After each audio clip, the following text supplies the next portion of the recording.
Schaeffer ha establecido 24 contrastes entre Israel y la iglesia que nos muestran concluyentemente que estos grupos no pueden unirse ni son los mismos, sino que deben distinguirse como dos entidades separadas con los cuales Dios está tratando mediante un programa especial. Estas importantes diferencias se reseñan de la siguiente manera. 1. La extensión de la revelación bíblica. Israel ocupa casi 4/5 partes de la Biblia.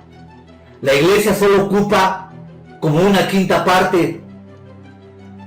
2. El propósito divino. Israel recibe las promesas terrenales en los pactos. La iglesia recibe las promesas celestiales en el Evangelio. 3. La simiente de Abraham. Israel es la simiente física, de la cual algunos se convierten en simiente espiritual. La iglesia es una simiente espiritual. 4. Nacimiento. Israel tuvo nacimiento físico que produjese parentesco. La iglesia tuvo nacimiento espiritual que conduce a un parentesco. 5. Supremacía. En Israel, en Abraham, en la iglesia, Cristo. 6. Pactos. Con Israel, el abrámico y todos los pactos siguientes. La iglesia está indirectamente relacionada con el abrámico y los nuevos pactos. 7. Nacionalidad. Israel es una nación. La iglesia es de todas las naciones. 8. Trato divino. Israel disfruta de un trato nacional e individual. La iglesia, trato individual solamente. 9. Dispensaciones. Israel existió a través de los siglos desde Abraham. La iglesia existe solamente en este presente siglo. 10. Ministerio. Israel no tiene ninguna actividad misionera y ningún evangelio que predicar. La iglesia tiene una comisión que cumplir. 11. La muerte de Cristo. Israel es condenado nacionalmente para ser salvo por ella. La iglesia está perfectamente salvada actualmente por ella. 12. El Padre. En Israel, por una relación peculiar, Dios era Padre de la nación. En la iglesia estamos relacionados individualmente con Dios como Padre. 13. Cristo. Para Israel es el Mesías, Emmanuel, Rey. Para la iglesia, Él es el Salvador, Señor, Esposo, Cabeza, Rey de Reyes y Señor de Señores. 14. El Espíritu Santo. En Israel vino sobre algunos temporalmente. En la iglesia mora en todos. 15. Principio de gobierno. Israel tuvo el sistema de la ley mosaica. La iglesia tiene el sistema de la gracia.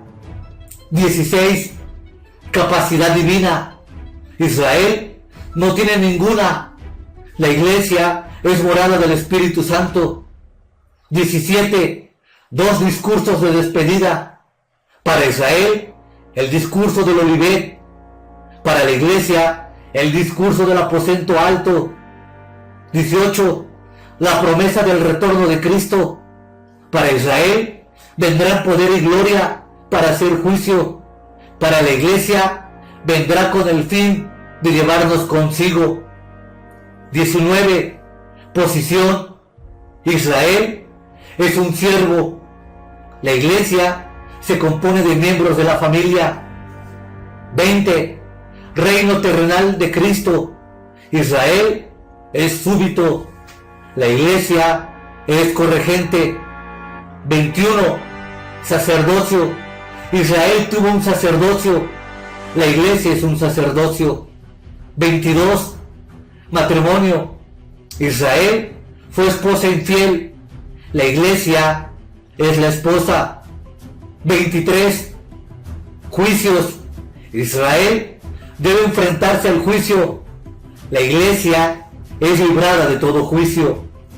24, posición en la eternidad. Israel serán los espíritus de los justos hechos perfectos en la tierra nueva. La iglesia será la congregación de los primogénitos en los cielos nuevos. Doctrina de la inminencia. Muchas señales fueron dadas a Israel que precederían a la segunda venida, de manera que la nación pudiera vivir en expectativa cuando el tiempo de su venida se acercara.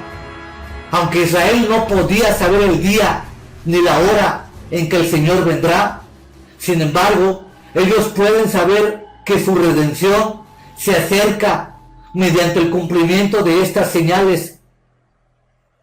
Ninguna de estas señales fue dada jamás a la iglesia. A la iglesia se les dijo que viviese en la luz de la inminente venida del Señor, a trasladarla o arrebatarla a su presencia. Juan capítulo 14 versículo 2 y 3, Hechos capítulo 1 versículo 1, Primera de Corintios capítulo 15 versículos 51 y 52, Filipenses capítulo 3 versículo 20, Colosenses capítulo 3 versículo 4, Primera de Tesalonicenses capítulo 1 versículo 10, Primera de Timoteo capítulo 6 versículo 14, Santiago capítulo 5 versículo 8 y Primera de Pedro capítulo 3 versículos 3 y 4.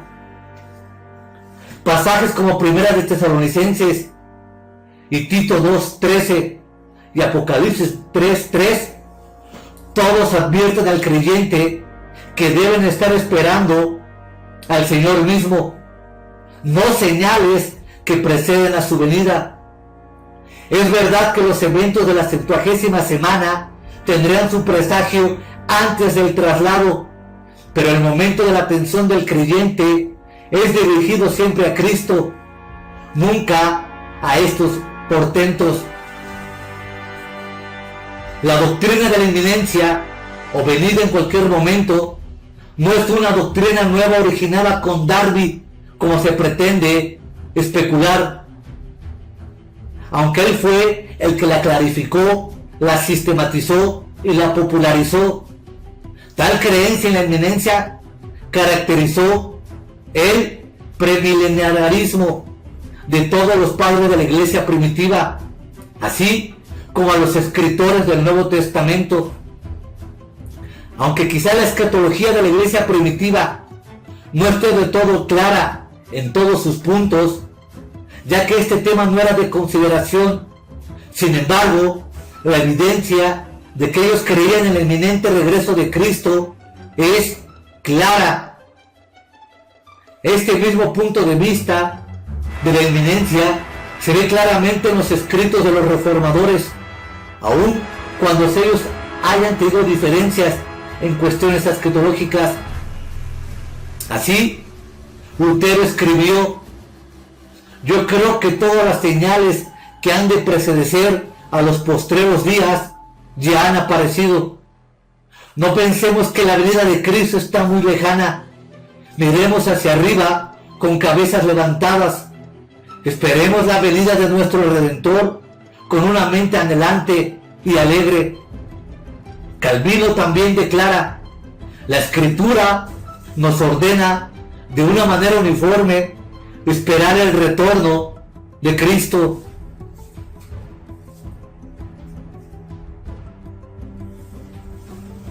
La doctrina de la inminencia prohíbe la participación de la iglesia en alguna parte de la 70ª semana. De otro modo, la multitud de señales dadas a Israel para movernos a la expectativa tendrían que ser también para la iglesia. El hecho de que no se hayan dado señales a la iglesia, sino más bien se le ordena esperar en Cristo, excluye su participación de la 70ª semana. La obra del que impide, en el capítulo 2 de Segunda de Tesalonicenses. Los cristianos tesalonicenses estaban preocupados, temiendo que el traslado ya había sucedido y que ellos estaban en el día del Señor. Las persecuciones que estaban sufriendo, a las cuales se refiere el primer capítulo, les habían dado base para esta errónea consideración. Pablo escribe para mostrarles que tal cosa era imposible. Primero, les muestra en el versículo 3 que el día del Señor no podía cumplirse hasta tanto no hubiese una separación.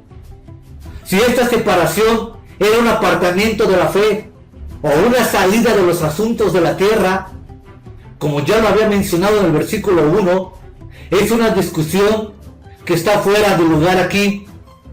Segundo, él revela que había de manifestarse el hombre de pecado, el inicuo, el hijo de perdición, descrito más ampliamente en el Apocalipsis 13, a lo cual ya hemos estudiado.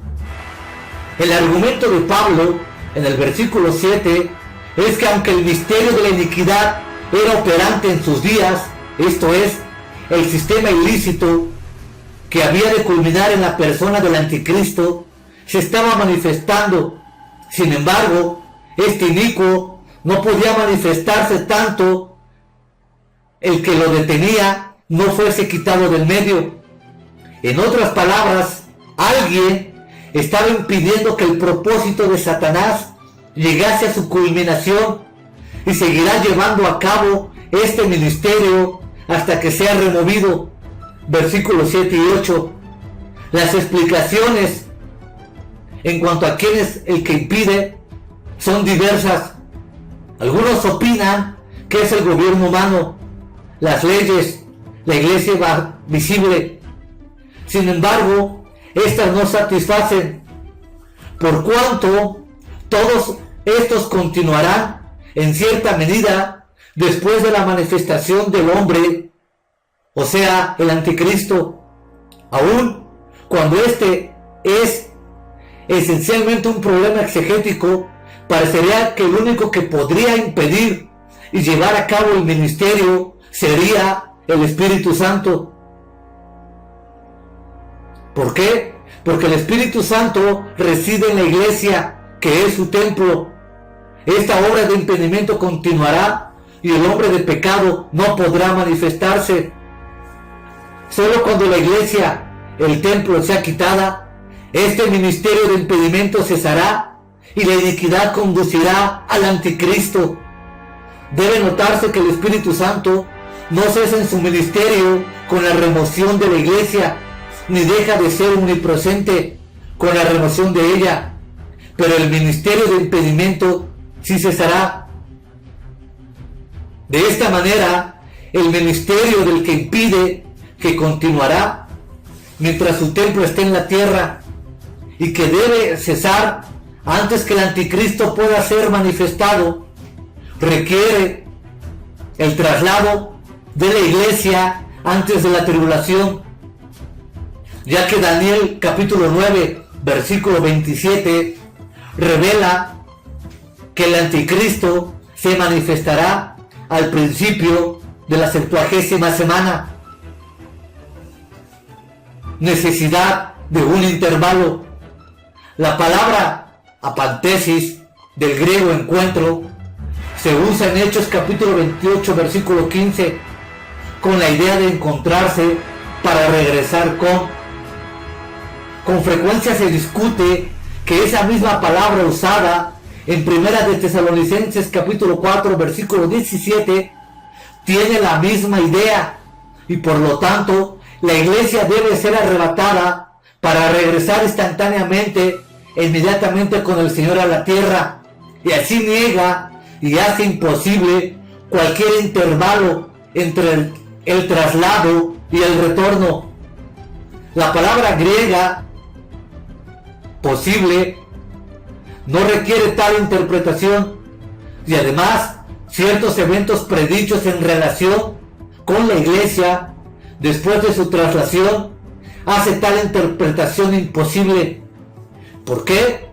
Porque la iglesia, después de ser arrebatada, se enfrentará a 3 eventos gloriosos. Número 1, el tribunal de Cristo. Número 2, la presentación de la iglesia a Cristo.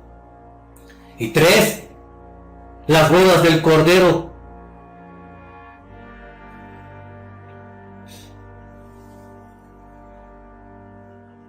Así, en Apocalipsis capítulo 19, versículos 7 y 9, se revela que la consumación de la unión entre Cristo y la iglesia precede la segunda venida.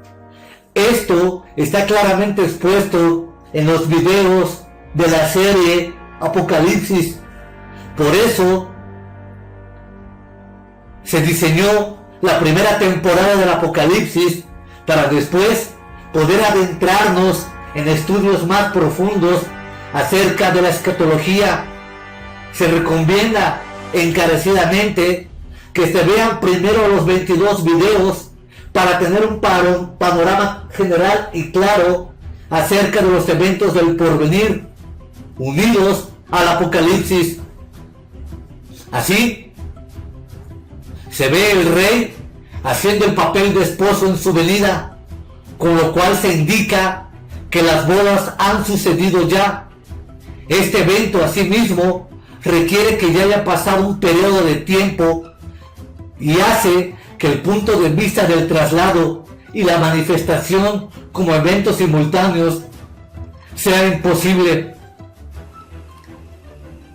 Ahora es importante distinguir entre el arrebatamiento y la segunda venida, ya que existe gran confusión y existe gran controversia, pero los puntos que voy a narrar desvelan el hecho de la diferencia radical que existe entre el rapto y la segunda venida de Cristo. Así, hay un número de contrastes que se pueden trazar en el traslado y la segunda venida, que mostrarán que no se consideran sinónimos en la Escritura. El hecho de que haya 2 programas separados se entiende mejor mediante un número de contrastes trazados en la Escritura.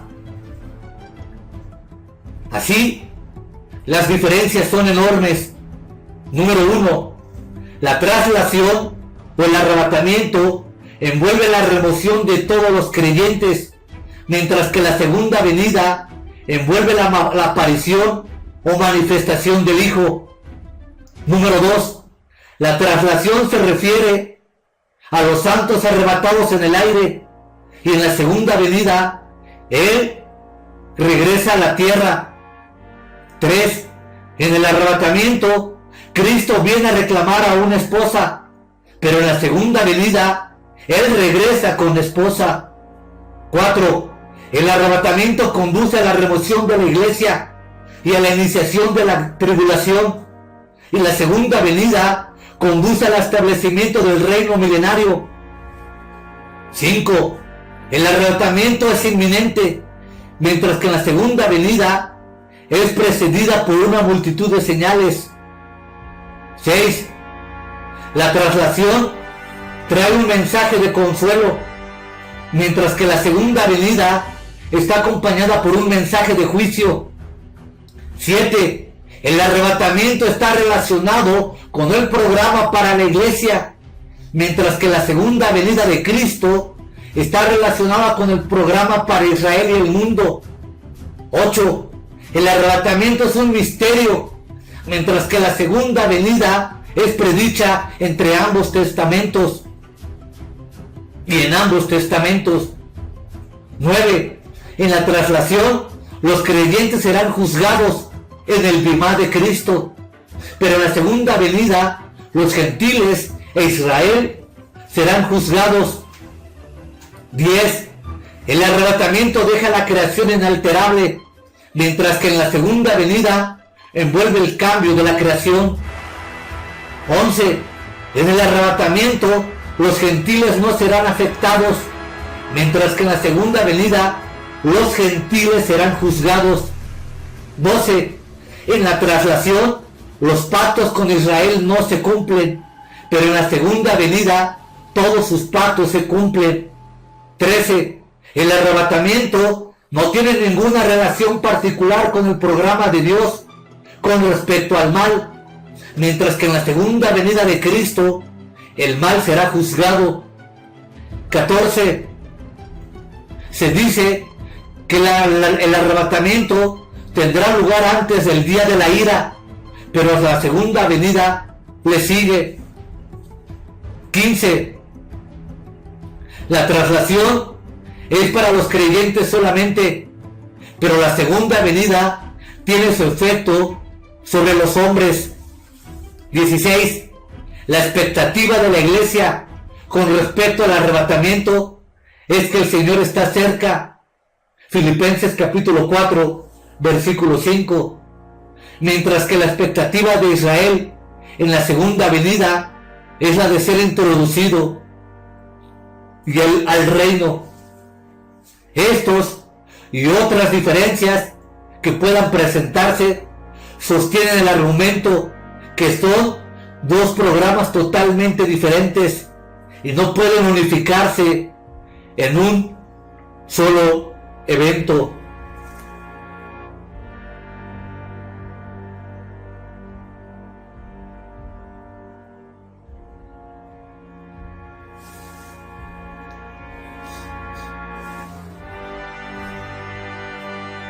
El problema del que impide.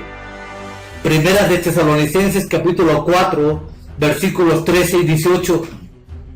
Los cristianos tesalonicenses no estaban ignorantes del hecho de la resurrección. Esto estaba demasiado bien establecido y no requería presentación de ninguna defensa. Lo que esta revelación de Pablo había introducido en ellos era un mal entendimiento de la relación entre la resurrección y los santos que estarían muertos en Cristo hasta el arrebatamiento. Luego Pablo escribe no para enseñar el hecho de la resurrección, sino más bien el hecho de que en el arrebatamiento de los vivos no tendrían ventaja sobre los muertos en Cristo. Si los tesalonicenses hubieran creído que la iglesia tenía que pasar por la 70ª semana, se hubieran regocijado porque algunos de sus hermanos se habían salvado de pasar por este periodo de sufrimiento, descripción y muerte, y porque estaban con el Señor sin experimentar el derramamiento de la ira. Si la iglesia iba a tener que pasar por la tribulación, mejor sería estar con el Señor y no tener que esperar los eventos de la 70ª semana o del día de Yahweh. Hubieran estado alabando al Señor porque a sus hermanos se les había salvado de estos eventos, en vez de pensar que ellos habían perdido algo de las bendiciones del Señor. Estos cristianos evidentemente creyeron que la iglesia no pasaría por la gran tribulación o la 70ª semana, y en su previsión del retorno de Cristo se lamentaban por sus hermanos, los cuales pensaban ellos habían perdido la bendición de este evento.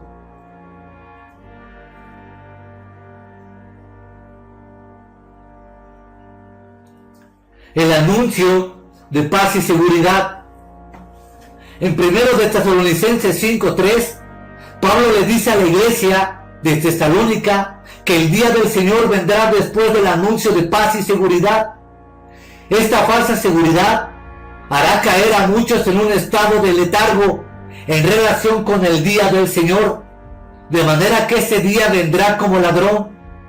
Este anuncio que ha producido el letargo precedente del día del Señor, si la iglesia estuviera en la 70ª semana, no habría ninguna posibilidad de que tal mensaje pudiera predicarse y encontrar aceptación. Durante ese periodo en que los creyentes serán perseguidos por la bestia hasta un punto sin precedentes, para que los hombres se adormezcan en la complacencia, todas las señales indican el hecho de que esto no estará en el tiempo de paz y seguridad. El hecho de que el derramamiento de la ira, el juicio y las tinieblas es precedido por anuncio de tal mensaje indica que la iglesia tiene que ser arrebatada antes de que este periodo pueda comenzar. El destino de la iglesia después del arrebatamiento. Nadie negará que el destino de la iglesia es un destino celestial. Todas sus promesas y expectativas son celestiales en carácter. Cuando estudiamos el destino de los salvados en la 70ª semana, encontramos que su expectativa y sus promesas no son celestiales, sino terrenales. Mateo 25:34 lo aclara mejor. Si la iglesia estuviese en la tierra durante la 70ª semana, todos los que sean salvos durante ese periodo serán salvos para ocupar un lugar en el cuerpo. Si el arrebatamiento no sucede sino hasta el fin de la 70ª semana y parte de los salvados entran a una bendición terrenal y parte a un destino celestial, el cuerpo de Cristo se desmembraría y la unidad sería destruida. Tal desmembramiento es imposible. Esto no solo puede indicar que los salvados durante la 70ª semana que entrarán al milenio deben haber sido salvos después de la primera o el programa para con la iglesia.